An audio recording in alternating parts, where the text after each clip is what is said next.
everyone. Welcome to Refill with Pastor Mag. I'm Pastor Mag, and today we're inside down at Crossroads Church in Custer, South Dakota. So great you join me today.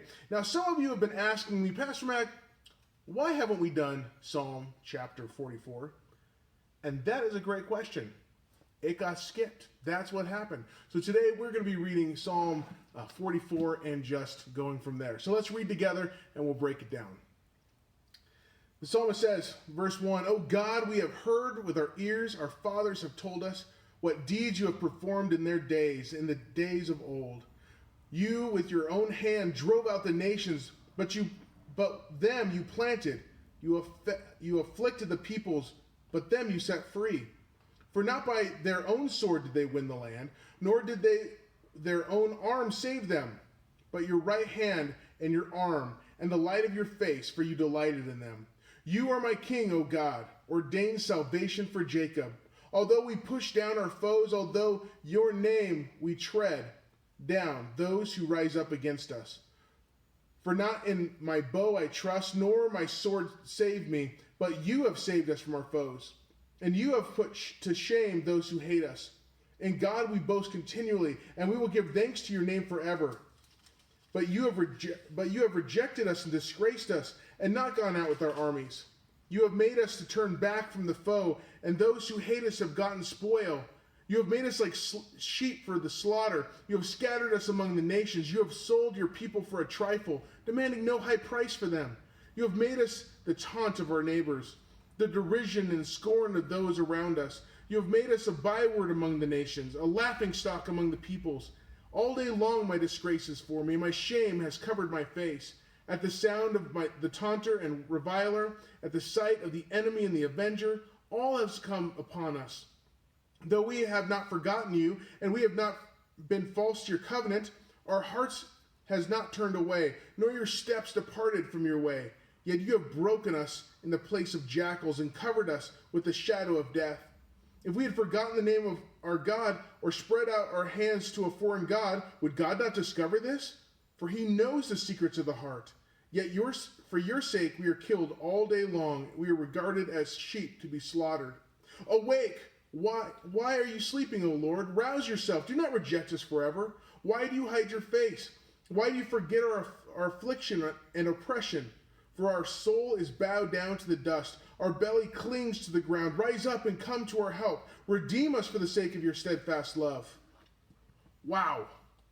Have you ever felt that way? Like you're trying to follow the God, you're trying to do what's right, you're trying to seek God and what he wants, and nothing is working right. Everything is falling down around you, and you're wondering, where is God? I mean, it would be understandable if we're not following God, but when we're following God, doesn't he owe us? The answer is no.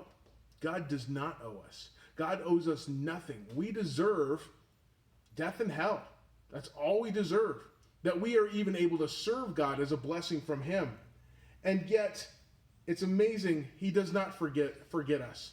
He does not forget what we're going through. You know, I love how at the very beginning here it says, "O God, we have heard with our ears, our Father have told us what deeds you performed in their days, in the days of old." The first thing for us to remember is, are we telling our own kids about who God is and what God has done? We need to let our kids know. We need to be teaching them from the beginning. And then I love how it reminds, the psalmist is reminded that it's not by their own strength that they're being saved. In verse 6, "For not in my bow do I trust, nor can my sword save me, but you have saved us from our foes." In verse 8, in God we boasted continually, and we give thanks to your name forever.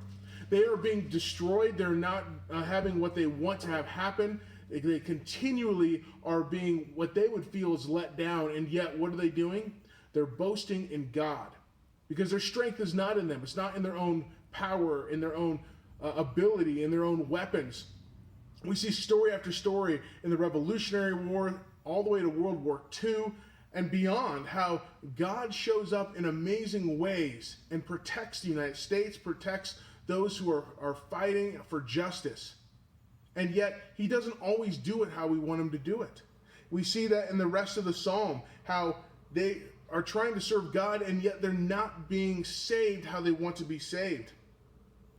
And yet they can't. Should they just then go and do whatever they want, since God is not doing what they want him to do? In verse 21 it says, would God not discover this? For he knows the secrets of the heart.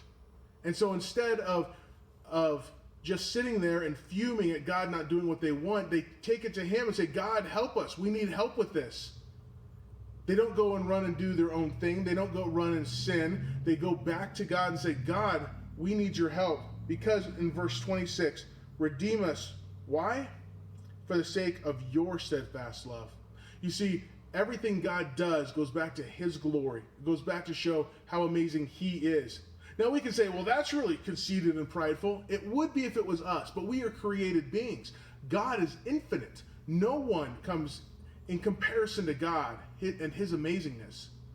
So for God to think anyone else is better than him would actually be a sin, because he is the most incredible of anyone ever. And so why do they finally come and say, God, save us? Redeem us? Why? For the sake of your steadfast love. And I think we need to remember that. You know, it's easy for us to get caught up in our own things, whether it be our own strength, our own skills, our own abilities, whether it be that we're following God really, really good, and so he owes us. And neither of those are true.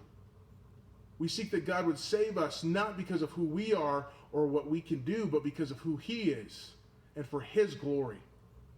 Hey, this is one of those ones that seem not quite to end how we always want it to. But let's remember that it's God who's amazing, and we're along for the ride. Anyway, if this has been helpful today, I hope it has been, go ahead and hit a like or a heart button on Instagram. And as always, we meet here, right here at Crossroads Church at 1010 on YouTube or in person in Custer, South Dakota. We'd love to have you join us. If you join us online on YouTube, go ahead and search Crossroads of Custer, or if you join us in person, that would be awesome. But whether I see you here online, if I see you here in Custer, South Dakota, or I see you when Christ returns, we'll see you real soon.